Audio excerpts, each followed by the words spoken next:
أعوذ بالله من الشيطان الرجيم. بسم الله الرحمن الرحيم. لقد كان لكم في رسول الله أسوة حسنة لمن كان يرجو الله واليوم الآخر وذكر الله كثيرا في موضع آخر. وقال الله تبارك وتعالى في شان حبيبه: قل إن الموت الذي تفرون منه فإنه ملاقيكم ثم تردون إلى عالم الغيب والشهادة فينبئكم بما كنتم تعملون إلى آخر الآية. فقال النبي صلى الله تعالى عليه وسلم: لتقتلن اليهود فيستبي اليهود الحجر والشجر فيقول حجر والشجر يا مسلم يا عبد الله من وراء يهود فتعالوا فاقتل، أو كما قال عليه الصلاة والتسليم. رواه مسلم. الحمد لله. معزز علماء ইকরাম, ওয়াজিবুল ইহতারাম, মুবাল্লিগ দ্বীন, মুসল্লান ইকরাম, আজকের এই সভার সম্মানিত সভাপতি সাহেব ও সামনে উপবিষ্ট আমার যুবক ভাইরা এবং ছোট্ট ছোট্ট ইসলাম প্রিয়, দিন প্রিয়, কুরআন প্রিয় তাওহীদি ভাইরা ও দূর হতে পর্দা হতে শুননে বলি আমার প্রাণ প্রিয়া সম্মানিত ভগিনা মা ও বোনেরা, যাহারাই এই মহতি জলসায় আমরা একত্রিত হয়েছি, ঐক্যবদ্ধ হয়েছি, উপস্থিতি দিয়েছি, উপস্থিতি দিচ্ছি, উপস্থিতি দেবই, সকলকেই জাতি ধর্ম বর্ণ নির্বিশেষে শ্রেণীগতভাবে ইসলামিক সম্ভাষণ, সাধুবাদ ও সালাম। আসসালামু আলাইকুম ওয়া রাহমাতুল্লাহ। হ্যাঁ, ভাই খবর আছে না? একটু জোরে সোরে উত্তরটা দিই, যদিও আপনাদের কাছে মাইক্রোফোন নাই। আসসালামু আলাইকুম ওয়া রাহমাতুল্লাহ। আলহামদুলিল্লাহ। এবার মনে হচ্ছে যেন মারদে মুজাহিদ মুসলমান, কেননা এখন যে প্রথমেই যে আমি একটা ওজন কিছু সামান্য একটু বললাম, তাতে করে আপনারা একটু আঁচ পেয়েছেন, কেননা আপনারা জ্ঞানবান, আপনারা বুদ্ধিমান, এটা শিক্ষিত গ্রাম, শিক্ষিত সমাজ। সেই হিসাবে এখন যা মুসলমানদের পরিস্থিতি, আমার পূর্বে আমাদের এলাকার সম্মানিত আলেমে দ্বীন মুরগিরাম মাদ্রাসার হেমনা সাহেব খুব গুরুত্বপূর্ণ কথা আলোচনা করলেন। উনি আমাদের এই বিষয়টাই তুলে বোঝাতে চাইলেন আজকের দিনে যে আমাদেরকে এক হয়ে ঐক্যবদ্ধ হয়ে চলতে হবে। আল্লাহ রাব্বুল আলামিনের প্রধান হুকুম ফরজ আইন ওয়াতাসিমু বিহাবলিল্লাহি জামিআন ওয়া লা তাফাররাকু। আল্লাহ রাব্বুল আলামিন আপনাকে আমাকে আজ বেরেলি নামে, আজ আহলে হাদিস নামে, দেওবন্দি নামে বিভিন্ন ফিরকায় ভাগ হওয়ার আর সময় নাই। এখন মুসলমানদের দেওয়ালে পিঠ থেকে গেছে। আমাদেরকে এখন এই অবস্থায়, এই মুহূর্তে, এই প্রেজেন্ট টাইমে আমাদেরকে ঐক্যবদ্ধ হয়ে এক হয়ে চলতে হবে। বাধ্যতামূলক আমরা এক হয়ে থাকবো বলি ইনশাআল্লাহ। বলি ইনশাআল্লাহ। অন্তর থেকে হিংসা, বিদ্বেষ, টাকাপুর, অহংকার ধুলাই মিশিয়ে দিতে হবে। আর সময় নাই আপনাকে ছোট করার, আমাকে ছোট করার। এখন কি করবেন? আপনি আমি ভাগাভাগি করছি, যারা মারছে এখানে আর ওখানে, তারা দেখছে না যে এ সুন্নি মুসলমান নাকি এ শিয়া মুসলমান নাকি এ আহলে হাদিস নাকি এ ফারাজি নাকি অন্য কিছু, কোনো রকম তারা জিজ্ঞেস করে না। তারা প্রতিদিন আপনার এক একটা করে অপকৌশল করে আর মুসলমানদেরকে আজ হত্যা করছে। এই দেশে বলেন, চাই আপনার ওই ফিলিস্তিন বলেন, আলহামদুলিল্লাহ আমাদের এই দেশ চতুর্দিক থেকে আমরা নিরাপত্তায় অন্যান্য দেশের তুলনায় অনেক ভালো আছি। কিন্তু কিছু আছে বিশৃঙ্খল যারা করে, যারা ফায়দা করতে চায়। আজ বড় দুঃখের বিষয়, বেদনার বিষয়, আজ আমরা অভিমান নই যাই মসজিদে আকসার জন্য মুসলমানেরা প্রতিদিন 300, 400, 500 এমনকি গত 3-4 দিন আগে 5000 মুসলমানকে ওই ইহুদি জাতিরা আপনার হিজবুল্লাহদেরকে শেষ করে দিয়েছে।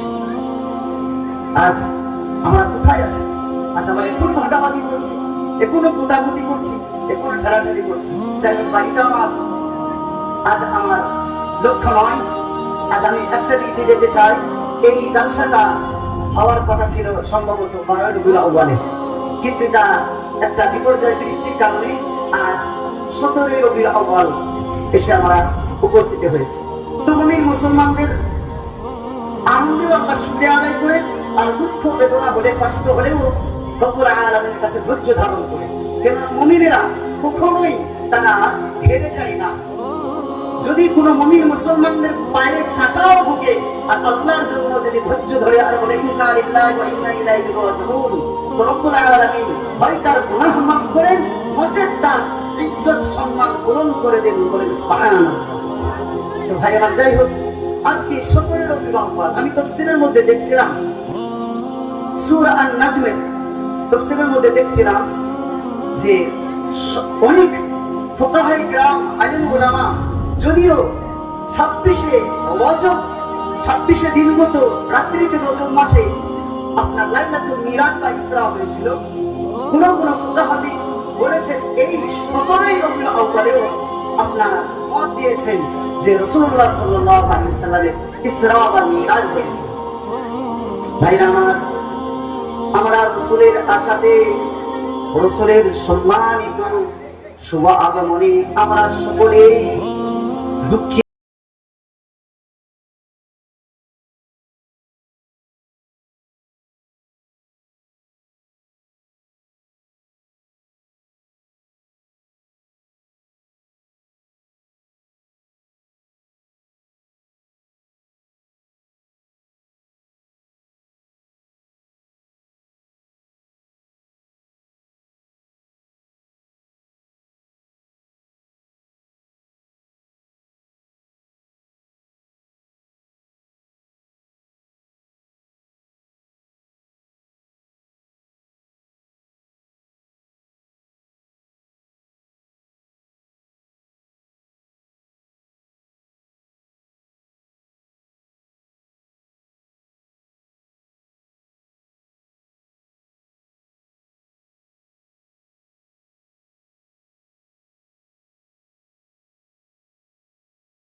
লাভ হবে না, কেননা রাসূলুল্লাহ সাল্লাল্লাহু আলাইহি ওয়াসাল্লামের এই বিষয়টা আপনাদেরকে ভালো করে বুঝতে হবে। রাসূলুল্লাহ সাল্লাল্লাহু আলাইহি ওয়াসাল্লামের জীবনে 3টে অধ্যায় আছে। আমার আপনার নবী দুনিয়াতে কত বছর জীবিত ছিলেন কে বলতে পারবেন? 63 বছর। মাশাআল্লাহ, 63 বছর। তার পূর্ণ জীবন, তার হায়াত ছিল দুনিয়াবি 63 বছরের জিন্দেগি। তার মধ্যে প্রথম অধ্যায় হলো 40 বছর। যে 40 বছর আমার আপনার জন্য শরীয়ত নয়, শরীয়তের দলিল নয়। ভালো করে বুঝবেন, ভালো করে ধ্যান দিবেন, নাহলে কিন্তু বুঝতে পারবেন না। প্রথম 40 বছর এটা ক্বাবলান নবুওয়াত, নবুয়তের পূর্বের 40 বছর।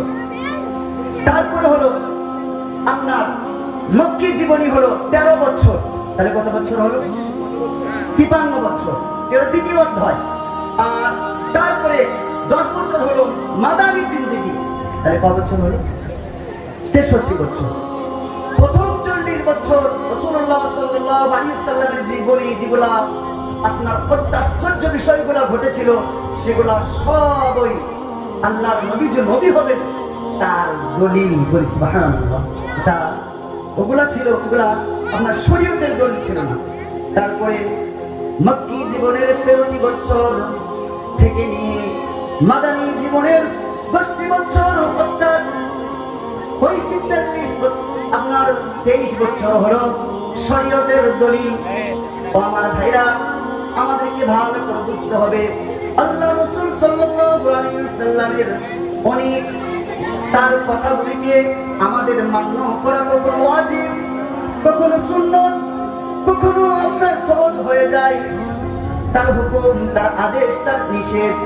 কিন্তু ও আমার ভাইরা, আমার জানেরা, আমরা অনেকে বলে থাকি কুরআন যা বলবে তাই মানবো, আর নবী যা বলেছেন, যা করেছেন তাই করবো, সহিহ হাদিস মোতাবেক। এক শ্রেণীর মানুষ আছে, আল্লাহ যা বলেছেন কুরআন থেকে তাই করবো, আর নবী যা বলেছেন সেগুলাই মানবো। কোন ইমাম আমরা মানতে চাই না, কোন ইমামের কথা শুনবো না, কোন আলিমের কথা শুনবো না। এক শ্রেণীর মানুষ এখন মোবাইল থেকে আপনার নিজেকে ফিট করে নিয়েছে। তাদের জন্য কি ক্ষতি? আল্লাহ রাসূল সাল্লাল্লাহু আলাইহি ওয়াসাল্লামের জীবনে ভালো করে শুনুন, যারা রাগ করছেন আমার প্রতি। অনেক বিষয় আছে যেগুলো আমি আপনি ইচ্ছা করলেও মানতে পারবো না, পূর্ণতা অর্জন করতে পারবো না, যেটা আল্লাহ নবী করেছিলেন। আর কিছু সুন্নত আছে যেগুলো আমার আপনার জন্য নিষেধ, সেই সুন্নতকে পালন করা, আমল করা নিষেধ। কেননা সেটা আল্লাহ রাসূলের খাস ছিল। যেমন আল্লাহ রাসূল মিসওয়াক করেছেন, আপনি মিসওয়াক করবেন, এটা সুন্নাত, এটা খুব দামি সুন্নাত। কিন্তু আল্লাহর নবী সাল্লাল্লাহু আলাইহি ওয়াসাল্লামের 9 জন থেকে 11 জন বা 9 জন তার স্ত্রী ছিল। এই সুন্নাত সহিহ হাদিস ওয়ালারা পালন করবে না, কি বলেন? করা যাবে? 9 জন স্ত্রী বলে নবী যা করেছে তাই করবো, কারোর কথা মানা চলবে না, নবীর কথা শুনবো, নবী যা বলেছেন তাই করবো, নবী যা করেছেন তাই করবো। তাদেরকে বলি, ওই আমার ভাইদেরকে বলি, রাগ করবেন না ভাইরা আমার, আপনারাও আমার কলিজার টুকরা ভাই, আপনাদেরকে ভালোবাসি, আপনাদেরকে দূরে ঠেলতে চাই না। নবীর সব হাদিসকে আমল করতে আপনি পারবেন না, গুনাহগার হয়ে যাবেন, আপনি গুনাহগার হয়ে যাবেন। আপনি সুন্নাত আল্লাহ রাসূল যেগুলা বলেছেন, যেগুলা করেছেন, করতে বলেছেন, সেগুলা করবেন, সুন্নাত আদায় হবে। তো আমার ভাইরা, এমন কিছু সুন্নাত আছে আমার আপনার নবী পালন করেছেন, নিজে করে দেখিয়েছেন, কিন্তু আমার আপনার সাধ্য নাই। সেটা কি? ফর এক্সাম্পল কি হতে পারে? কিছু আল্লাহ নবী করেছেন কিন্তু আমি আপনি করার মতন সাধ্য নাই। কিছু সুন্নাত আল্লাহ রাসূল আমল করেছেন যেগুলো করতে গেলে গুনাহগার হবেন। আমি এটাই বোঝাতে চাইছি, সব হাদিস, সব কথা রাসূলের আমার আপনার জন্য মানাটাও গুনাহগার হয়ে যাবে। যেটা কোনটা মানবো, কোনটা করবো, যেটা আল্লাহ রাসূল করতে বলেছেন, করতে সাহাবীরা করেছেন, নিষেধ করে নাই, সেগুলো আমি আপনি করব। যেটা করতে নিষেধ করেছেন সেগুলা করব না। যেমন ভাইরা আমার, এমন একটা সুন্নাত আছে যে কথাটা পড়তে বলছিলাম, 26 রজব, 26 দিন গত রাত্রিতে, রজবের রাত্রিতে আমার আপনার নবী বা এই রবিউল আউয়াল মাসের 17 তারিখের রাত্রিতে আমার আপনার নবী জনাবে মুহাম্মদুর রাসূলুল্লাহ আম্মা জান্নে হানি রাদিয়াল্লাহু আনহার ঘর থেকে ইসরা তার হয়েছিল। তিনি মসজিদে হারাম থেকে মসজিদে আকসা পর্যন্ত গিয়েছিলেন। রব্বুল আলামিন কুরআন মাজিদের মধ্যে বলেন, সূরা বনী ইসরাঈলের প্রথম আয়াতের মধ্যে রব্বুল আলামিন বলেন, সুবহানাল্লাযী আসরা বিআবদিহি লাইলান মিনাল মাসজিদিল হারাম ইলাল মাসজিদিল আকসাল্লাযী বারাকনা হাওলাহু লিনুরিয়াহু মিন আয়াতিনা ইন্নাহু হুয়াস সামিউল বাসীর। জোরে সোরে বলেন সুবহানাল্লাহ। সে মহামহিময় আল্লাহ সুবহানাহু ওয়া তাআলা, যিনি সমস্ত শক্তির ঊর্ধ্বে, সে রব্বুল আলামিন আমার আপনার নবীকে মসজিদে হারাম থেকে এক রাত্রি যোগে মসজিদে হারাম থেকে মসজিদে আকসা পর্যন্ত ইসরা করালেন, যেটা 40 রাত্রির মতন রাস্তা, 40 দিনের মতন রাস্তা, এক রাত্রি যোগে মসজিদে হারাম থেকে মসজিদে আকসা পর্যন্ত ইসরা করালেন।